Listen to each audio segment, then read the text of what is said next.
deserve what we got. We did not play as well. They played better than us. There was a couple 4-minute stretches in that game, one before halftime and one near the end that actually one at the beginning of the second half and went our way, and then one at the end went back their way. So I didn't feel that we played our best. I think they had something to do with it. But we had a good film session on Saturday, went over all the things. I'm pleased with where we are. Still got a game to play for. Same time last year, we were in similar position in a lot of ways, and but we have so many games to play, including a big game on Wednesday. First thing you're going to do is look at the record, and they're 3-8 or whatever they are. But Nico is a coach that I've known. Dave Thorson's a friend of mine on the staff that I recruited kids from and got Alan Anderson from. He's been there forever. This is a very well-coached team. He did a tremendous job at Colorado State. He has some new players, 1 or 2 from Colorado State. But they've been up in just about every game they've played. They had Wisconsin down 20. They had Nebraska down at halftime. They had Ohio State down and Illinois down, and a couple of those games were on the road. They haven't finished maybe quite as strong because number of players they have. They lost to Wisconsin without what I consider one of their best players in Cade Tyson. He missed the entire game, and he was their leading scorer. They have good guard play. Tyson, Asuma, who really played well at the end of the year last year, and Reynolds, who is a linebacker playing guard. Tough kid, love the way he plays, along with the Colorado State transfer who he's been part of, and that's Cracker Johnson, who is another, he's not a linebacker, he's a defensive tackle who is tougher than nails. I think it's one of the tougher teams in the league. I think they lack depth, or they'd probably be 8-3 instead of 3-8. Concerned because it's always a tough place to play, and I think we're going to have to play really well to win on the road. Even though their record's 3-8, I don't think their record's indicative of how they've played. Probably 75-85% of the games are the time in a game that they've lost. Questions? Hey, Tom, after the game, you talked about changes being made to the lineup and promising that. I was wondering if you could expand on that. I'm tinkering with it. I will tell you that. But I've been tinkering with it for quite a while, and I've moved some guys around. Whether I actually do it or not, we'll find out. But there's a good chance there's going to be a change or two. So that's just part of the deal. It's you got to go with who's playing the best and who's consistently playing the best. And I think I've been well documented on the issues that I've had, and we'll see what happens. Tom, you mentioned a couple of good film sessions. I wonder what the film revealed when you went through it. We didn't rebound the ball as well. And if you remember, they had 2 times when they got 3 and 4 rebounds, offensive rebounds in a row. One ended up in a basket, and one ended up in a 3. I mean, that's 5 points. I mean, that's, when the game is a 3-point game with 3 minutes left, those become big parts of the game. And I think their point guard made 2 big shots. He made a big 3, and then he made one in the lane. That was a tough, well-defended. So they made some shots, but I felt like we started out slow. We looked a little nervous for whatever reason. We bounced back and played pretty well to the 4-minute mark, and then we just finished on, maybe we let a couple calls go one way or another, and it seemed like we just went downhill. They scored like 12 points in a couple minutes. So that was disappointing. And we looked at the start of the second half. Why was it different? I thought there was more ball movement. I thought we did a little better job on the post. We didn't do a very good job on the post. Mara had his own way the first 10 possessions, it seemed like. And so we did a little better job digging down and doing some things there, and made a hell of a run, and yet didn't take care of the things that we needed to take care of late. So, as I said, they outplayed us, deserved to win the game, but there were some positives I got out of it. The comeback was positive. It was a very talented team, a very big team. Rebounds, it ended up 36-36. The turnovers, they turn it over more than most teams too, but turnovers has been a problem for us. And some of those turnovers we had in that game were touchdowns, as you know. There were dunks on the other end, and you can't give up that to a good team, and we did. Two questions for you to start. I'm wondering, with Jordan starting in the second half, it felt like after that initial run when you guys took the lead after that, that maybe there wasn't that haymaker off the bench that it seems like he's provided at times, and I wonder how you sort of weigh that in the decision-making. That's a pretty good question, and that's what coaches do. You know, that's why I never started Morris Peterson. Sometimes you do need somebody coming off the bench, and that's what weighs into how do you want to start. You know, if we didn't get off to a bad start, maybe we would have. And that's not all on one player, and it's not all on Jordan one way or Jordan the other. We started in the second half because we felt like he played with the most energy. I didn't ask for who played the best. I asked for who plays with the most energy. The sense of urgency is a term I use a lot.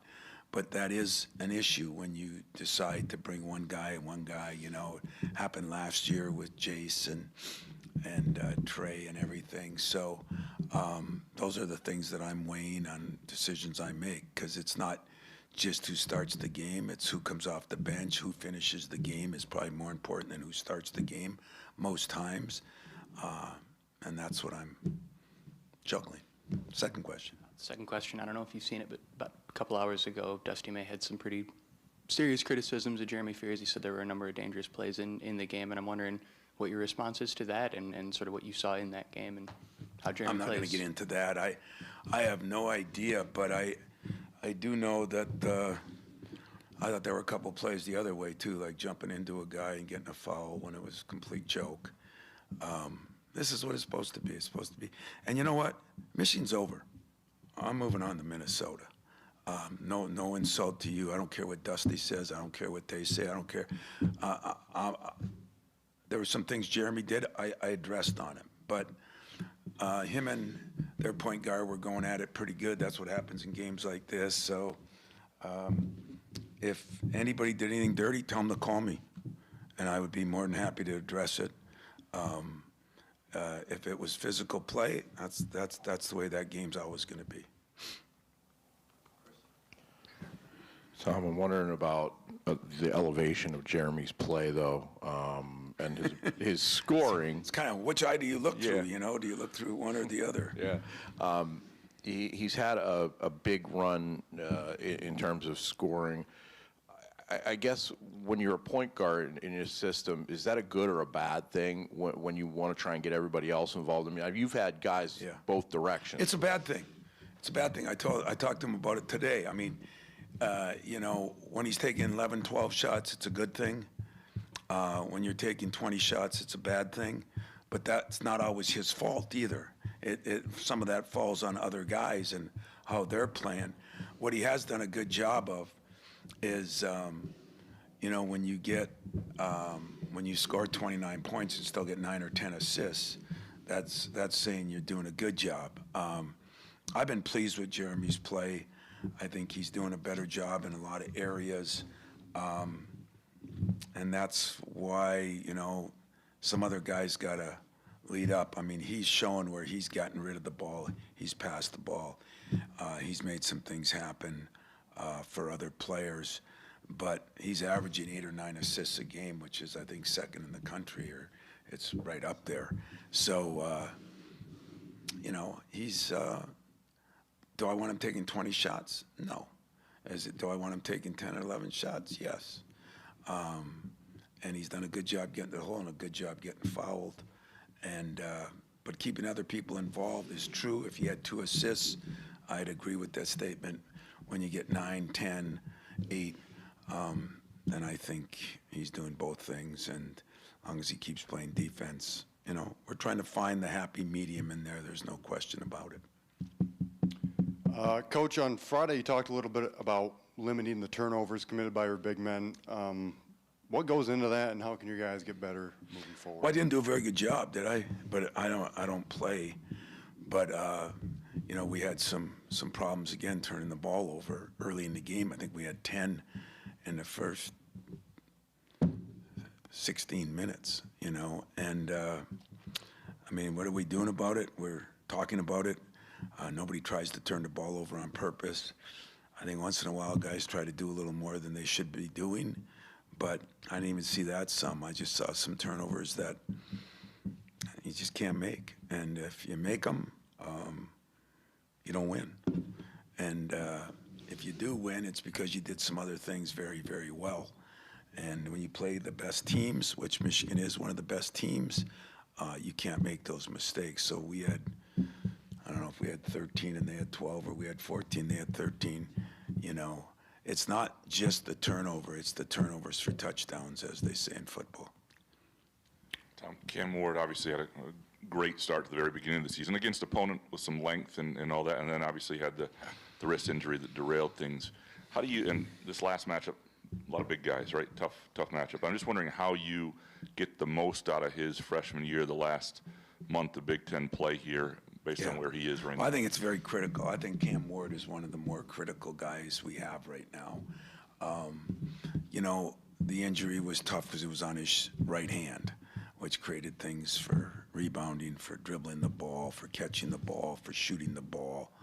And that's an area he had to improve on anyway, was his shooting, but his rebounding, his defense. I think sometimes when that happens, it affects everything. But I think Cam Ward, we're playing our bigs too many minutes right now. We have to get back where we're strength in numbers, and Cam Ward's a guy that I think can really help us. He can guard a variety of different people. He can score points. He's a phenomenal rebounder. And so that's one of the areas now. He's been a little sick also. No excuse sick, just reality sick like everybody else is getting. And did practice yesterday, but hopefully today he's better, and we're going to need him. I do agree with you. He was playing so good early. Different, people didn't know what he could do, what he couldn't do. Scouting reports are different early, but it wasn't like it was against average teams early, like sometimes you go through. He played against some of the best, might have had his best game against one of the best teams in Arkansas. So we're looking to get Cam Ward back. It's nothing that he hasn't done more than just the situation that was presented, and it set him back a little bit. We got to get him back. Tom, some of the way you described Minnesota a little bit ago could have applied to Rutgers in terms of sort of being more threatening than their record. So when you've gone on the road a week ago and struggled with a team like that can punch up, is there some relevant lessons to draw on there when you're going on the road again against a team with a record? I think we can talk about it, but I think Minnesota's a different team. I really like what Rutgers has done. They play hard, but they're so young and everything. But Minnesota has, I think the only team that blew them out was Purdue, of the Big Ten teams. I think most of those games, they were ahead at halftime. And a lot of them, they were ahead throughout part of the second half, And so I think our players, now after watching some film, definitely our coaches know they're really good. And I would say this, there's different coaches that come into the league. And I really, really believe that he has done a phenomenal job. Nico runs it's a very movement-oriented offense, and he's just got some guys that fit into that system. And they do it very well. They set screens. They play as hard as anybody. So I think, we're going to have our hands full, as most teams are that go in there. And I think they got down yesterday by 14 or 15, came back and went up one, and lost at the end. So every game but one, I think they've been in. wanted to ask you about Jackson. Just where the concern level is. I mean, it's been a couple weeks since he was playing at such an elite level and has dipped a little bit. I'm wondering what you've kind of seen in his game in that time. And you had mentioned, too, about the minutes, just how much is fatigue versus maybe just I told you he was sick there for a couple days, and then he was in foul trouble a couple times, and then Coop was in foul trouble, and he played almost 37 minutes against Michigan, and that was asking way too much from our standpoint. A couple of those threes, he hit one late, but they were right on, just short. Number one, we got to get his minutes back to where they belong. Number two, we got to get the ball to him on the block more. But people take away things too. You know, when a guy's having a lot of success, you go from the third page of the scouting report to the first page, and I think that sometimes gets frustrating for people. So he's got to learn how to deal with that. We've got to learn how to move him around a little bit more. And there's no question we need Jackson. But as I look at everything, you know, it's hard to believe because we always question things offensively, and we've been one of the better teams defensively, and yet we're scoring 76 points a game in a league, which probably is a high in a lot of years. You know, I think our biggest problem is we're turning the damn ball over too much. And if we can be one of the best defensive teams in the country and we're turning the ball over and people are getting some layups on us, you eliminate those, your defense gets even better. You eliminate those, and instead of, we have, you know, we're more of a gap defensive team, so, which most teams are getting to be now, but we don't turn people over a lot. And so it's not only the turnovers we have, but it's the turnovers they don't have. So where some of the better teams in the country right now are a +4, 5, and 6, we're like a -2 or something. And so that means we're getting less possessions, and we're still shooting and we're shooting 48 something in the league, I think. Those numbers. What's that?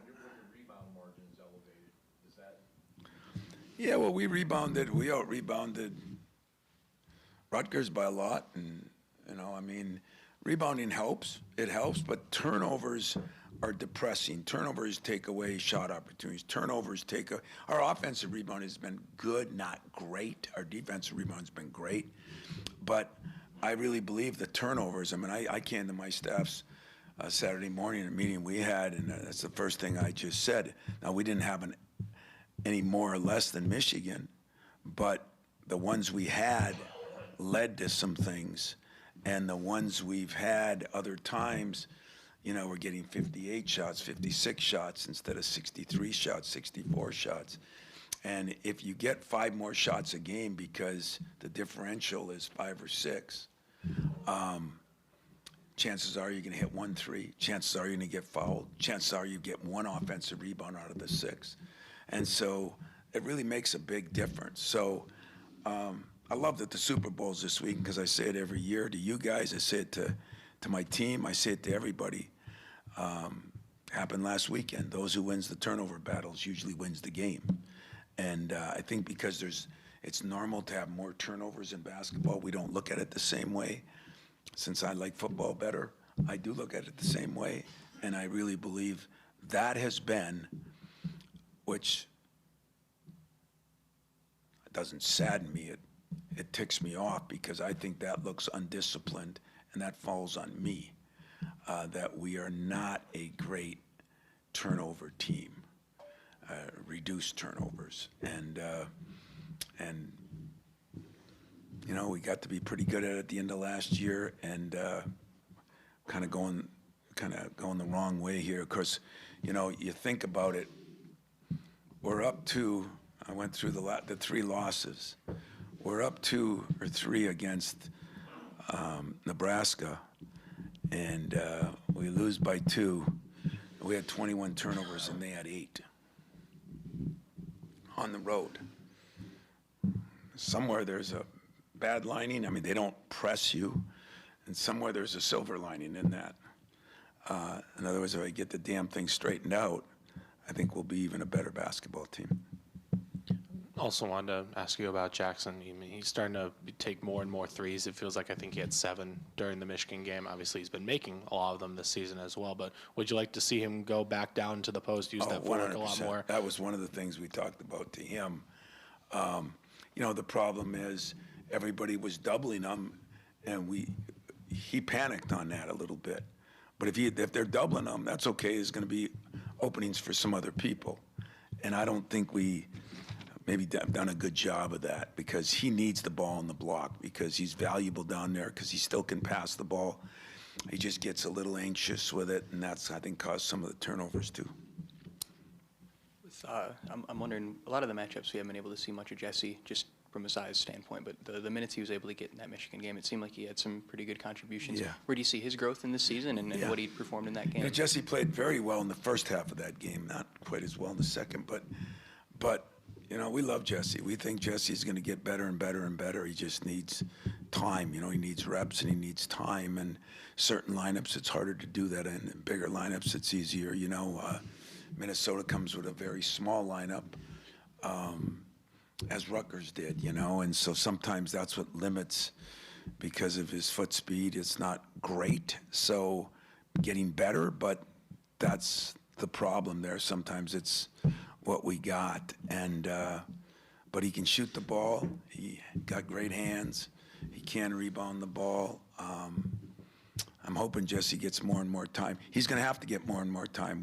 We cannot play. We got to get back to the high 20s with our 2 bigs, and not burn them out like maybe we have a little bit. Explain to a non-basketball junkie, which may or may not be me, how you would cut down on turnovers. Yeah, you know, well, I'll tell you what we did yesterday. Sounds trite and ridiculous, but every turnover we ran. I mean, usually you keep track and maybe you run at the end. We ran at that point. There got to be a sense of urgency. I've got to try something different. You know, is that punishment? Yes, it is. I don't think we've had many turnovers. I think the most disappointing part, I don't think we've had a lot of turnovers forced by the defense. I think we've had a lot of unforced turnovers forced by ourselves, and that's harder to stomach. You know, we've done some things that I don't know why we're doing them, but part of that is too you got 4 guys that are playing a lot, and you got new guys that you're working in, and you know, a lot of these teams that have new guys are turning the ball over more, and you know, some of the teams that don't have are turning over less. It's getting used to playing with other people is part of the problem. But I know the Michigan game is over. For your players, is the next one after a rival game tough to play because they put so much emotional investment into it? In other words, you have to remind them that this game is as big as the last one. yeah, you know, you're so right. I mean, if you would have won that game and lost this game, your record's the same. And but we do talk to our players about that a lot. The advantage of playing in a league where there's so many good teams, and is every day, you know, is a new day. I mean, you just almost got beat, and so did a lot of other teams almost get beat by Rutgers out there. That's one of the bottom. Penn State took Michigan and Michigan State to the wire at Penn State, and I think they're last in the league, or they were yesterday. That was their first win. So it kind of tells you just how difficult it is to win. There's good coaches. Mike Rhodes is, I think, a great coach, you know. It depends when you get them. It depends on injuries that teams had or having. It depends on your health of your team. There's a lot of factors now that are a little different. The travel out west for the West Coast teams, the travel east, you know, how they handle that. There's so many different factors, but I don't think our team I didn't think we put enough into that game when I watched us play at the first 6-8 minutes of the game, you know. So we learned from that too. We did not look like a team that was playing at home, you know, the way we should be. So that too should fall on the coach, and it did, and I addressed it. Yeah, actually, not to go back to something you didn't want to get into, but there was a noticeably short handshake between you and Dusty that's been brought up to me a lot. Did you notice that? Was there anything to that? You guys, no. I mean, some guys I talk to, I have no interest in talking to my rival. You know, some guys I don't. I mean, it was not it was a handshake. You know, walk by. It was a handshake. You know, it was probably no different than the one last year, if you really got right down to it. So, geez, they're 20-1 or whatever they are, and we're 19-3, whatever we are. There should be a lot bigger things to get into. Is worried about the god darn handshake. So sorry, but you guys got to have something that's controversial. So let's see, what could I make controversial? I'm surprised nobody brought up the timeout. At the very end. I think he gave an explanation for that. He was trying to avoid his players doing anything. Oh, well, that's good. That's a good explanation. The other question I had was just about Cooper gets in foul trouble in that first half. And, you know, obviously it's, in a game like that, dangerous to get him with the third foul before the break. And I'm just wondering, do you ever get tempted in a situation like that with a guy like him? I do. And tell all your people that write in, they want to coach the team, they can coach the team, including you. Now, that is a philosophy that coaches have. You do it one way or another. You know, but I just want you to know, when you've been here 30 years, you know, and you've had different writers and different fans, and I have played guys with two and gotten their third. And you know what the same writers and the same fans said? Why in the hell would you do that? So if I'm a little testy on it, you guys, I invite you to practice once a week. 3/4 of you come for like 20 minutes. I invite you for the whole frickin' practice. Come on and watch. You get an idea on why he plays some guys. Well, that is his fault then. Here, let me make this clear. When I open it up for media, on media day, you can come in time to see me brush my teeth before I come down to practice, if you'd like to. If Mex says something's different, it's my team. That's the way it is.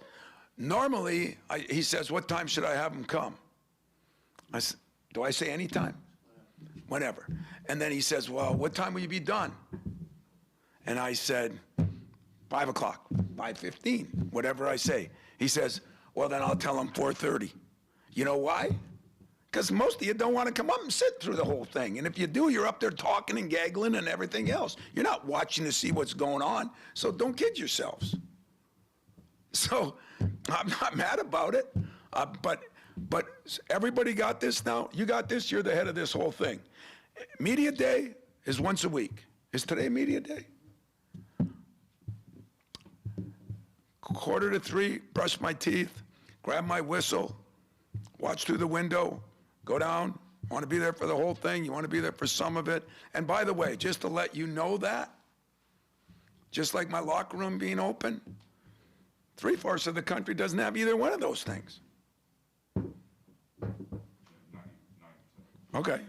So maybe we should look at what are the positives instead of what are the negatives. And to me, whether I pick and choose, I mean, you're playing Michigan.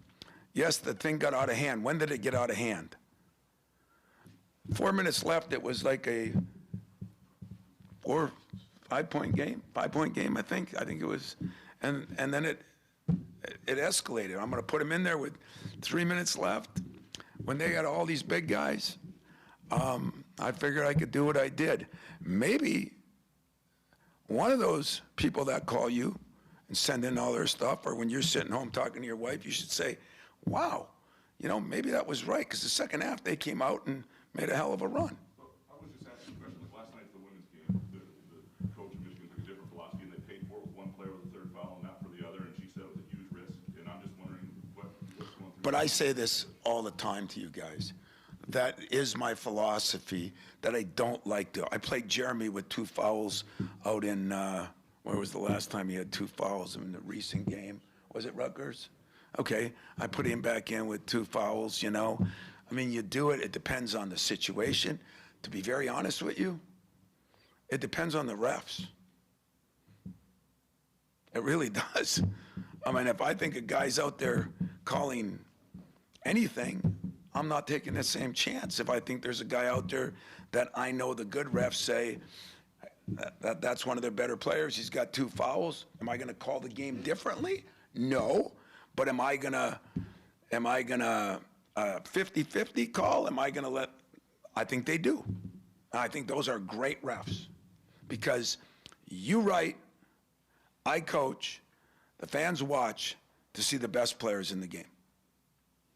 So I chose and I choose in that situation that I can't get away from the post guys. You can get away with the guards sometimes, but hard to get away with the post guys. So tell your writers, tell your fans that one of Izzo's negatives, he's probably not going to play a guy with 2 fouls in the first half if the game is under control. Now, if it would have got out of control at the 10-minute mark and it would have gone on, would I have? Probably. But it happened so quickly, I just said, I'm not going to screw this up now. And by the way, I didn't think Coop was the defining factor in us being good or bad. And so that had another thing to do with it. Anything else? If you think I'm testy, I'm not. I'm really not. If you think I'm upset about the loss, I'm really not. I accept things way more than I used to.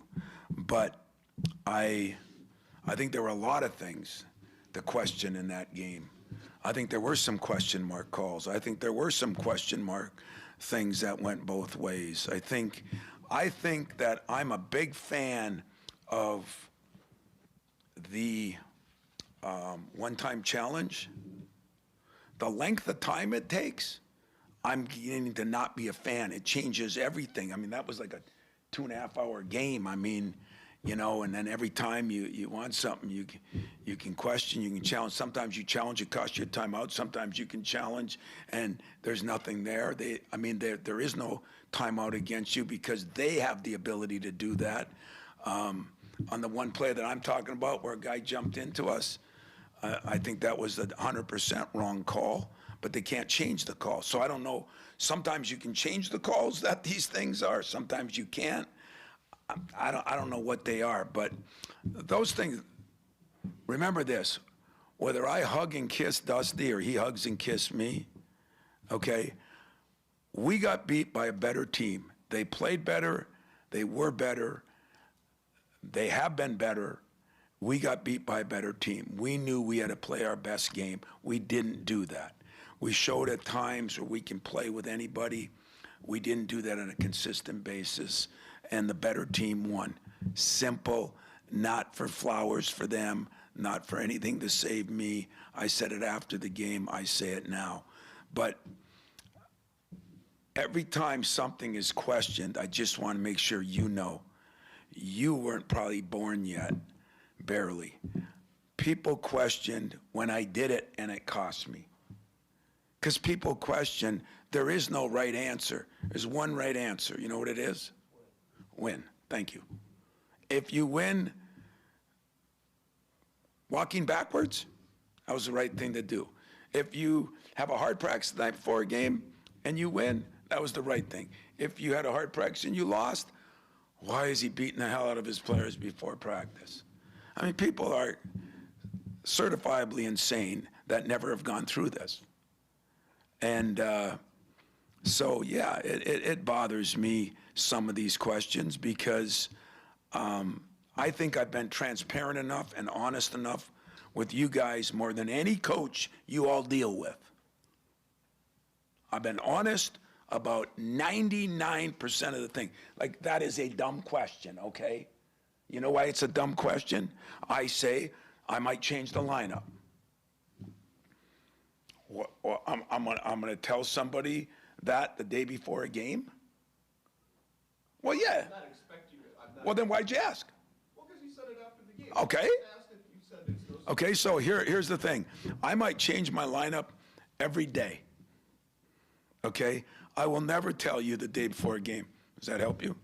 Okay, that's fair. I mean, I'm not expecting a scouting report to be put up there. I'm just asking the question, that's all. Maybe you felt like saying, I'm going to start Jackson at point guard or something like that. I don't know. Now, see, now, you know why I wouldn't do that? Because I'm not you. I don't do that. I don't do that stuff. I don't try to con anybody. I try to be as honest as I can be. Well, if you want me to play Jackson at the point, you're either conning me or you're certifiably insane. Which one is it? But I wasn't making a joke. I said I was going to play. I said I was going to look at my lineup. And I think because I've been honest with you guys, it wouldn't take Einstein to figure out that I'm not going to play Jackson at the point. But you know, you sit in front of these guys, so you guys might question some things there. You know, the sad part is I get along with all you guys, but I'm not a punching bag either. All right? And it'll be an interesting game. But I told you this, the meat of our schedule is coming up, and the meat of a lot of team schedules are coming up. That's done on purpose. You know, best games are usually set for the end of the year. Why do you think Duke plays Carolina at the end of the first and the end of the last? It's the way it works. It's the way it works. It's called television. It doesn't bother me. I even agree with them. So I'm not mad about it, but I'm just telling you that the harder schedules go. Go ahead. I just wanted to ask you, because you mentioned about this, the difficulty of the schedule ramping up for everyone. Do you, usually at this time of year, we ask you how many losses you think will win the Big Ten. Do you have a gauge on that, even now that it's bigger and the difference in schedules? You know, the only reason I don't, number one, there's a couple of issues here. There's 3 or 4 teams with 1 and 2 losses, or 4 or 5 teams. 4 teams, and Purdue's not one of those, and they're one of the best teams. So I don't know who they've played. Like I'll give you an example. I was watching a game last night. I think Washington and was it the day before? Washington and Northwestern, and they showed Washington's schedule. I mean, they played every great team early, you know. So now they say, wow, they've got a hell of a break in the schedule. So I don't know that with everybody, but there is such a difference. This is where those same people that call you, the rules have changed. The rules recruiting have changed. The rules with conferences have changed. So now when you play 3 teams once, our women play 1 team once. I mean twice. And we play 3 teams twice. But somebody else might play different teams. They might play them on the road and not at home. They might play them at home and not on the road. So there are a lot of things that change that I can't give you as good or honest of an answer. I would guess because of the number of teams that are right up there right now. Last year I said it'd probably take 4 to win it. It took 3. And it happened in a weird way. I don't think anybody thought that some of those other teams would have 5 and 6 losses. I think 3 or 4 losses still could take to win the league, but I don't know Michigan's schedule. I don't know Illinois' schedule. I don't know what Nebraska, you know, somebody once told me they had the best schedule coming up. I really don't know that.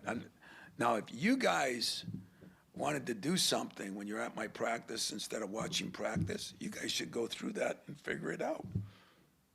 That would be something good for you guys to do. Readers would be excited about that instead of worried about whether I hugged and kissed or just gave him, wasn't a blow-by handshake, it was just a handshake and walk by. I don't think nothing of it. I thought nothing of it last year. So, does that make sense? Not really. You mad at me? Make sense? Does it make sense though? Why have none of you guys come up with, that would be a great thing to do. Yeah, but you can do more than eyeball it because it ain't going to change. The only thing that'll change is somebody has injuries.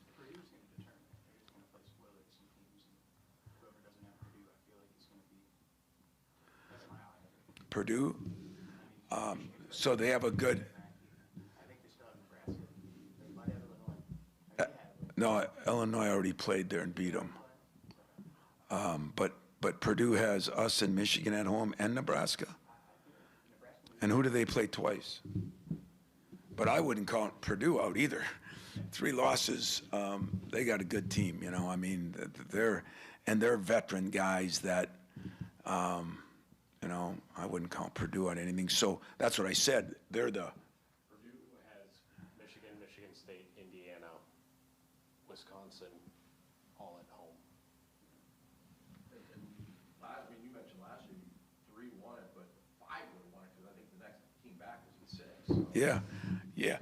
I don't think that'll happen this year. I don't think there'll be that much separation unless Michigan or Illinois can run the table. I don't, you know, and maybe they can. But that would be a hell of a media thing instead of worrying about whether I'm playing guys with 2 or not. I mean, that to me is the biggest thing in sports right now in all these conferences. Is the teams don't determine the championships as much as the schedule does. I mean, I've said that since we blew up our conferences, and that's in all conferences. And so, to me, that would be something. Man, you want to get clicks, put that up there, and people will be, oh yeah, well, you only play this team, you play that. That would be fun. You guys would have a field day with that. Then you wouldn't worry about any of these other minute things. You said something last year I think is relevant. Is when teams go through a stretch where they're struggling a little bit, like Purdue just lost 3 in a row. They go through that stretch and then can come out of it on the other end. Do you feel like your team is in that stretch or with that stretch, or how does that work? Well, unfortunately, I don't feel like it yet. We've only lost 1 in a row. But With the Rutgers game, yeah, you know, but man, I mean, did anybody in this room think we were going to go through the schedule without? I mean, I sure as hell didn't. So, and I know more than you know, I think. But I think everybody has some of those, unless you have a phenomenal year. I mean, last year we lose at USC, wasn't one of the top teams, at UCLA, in between team, and then we come home, and Oregon hadn't been playing good, and we were 15 down at halftime. And then, well, shortly after that, didn't we lose to Indiana at home? And so we lost 3 out of 4, and could have lost 4 out of 4. You know, so I mean, some of that, you know, like that might not even been the schedule, except maybe we didn't, as a staff, do a good job preparing our guys for the trip out west. That was the only reason. You know, it wasn't the best teams out there. It was, we didn't play very good. We played pretty good against UCLA. We just lose, you know. But then we come home and, you know, yeah, we had a couple guys out that game. I think we had Booker and Jeremy out, and you know, but Chase has a hell of a game. But hey, we were losing that game, you know. So I don't know, you know. I mean, nobody thought Michigan would lose at home to Wisconsin. Nobody thought that Michigan or Michigan State would go to Penn State and almost lose, you know. I mean, it's hard, guys, to go 20 games at that elite level. That is hard.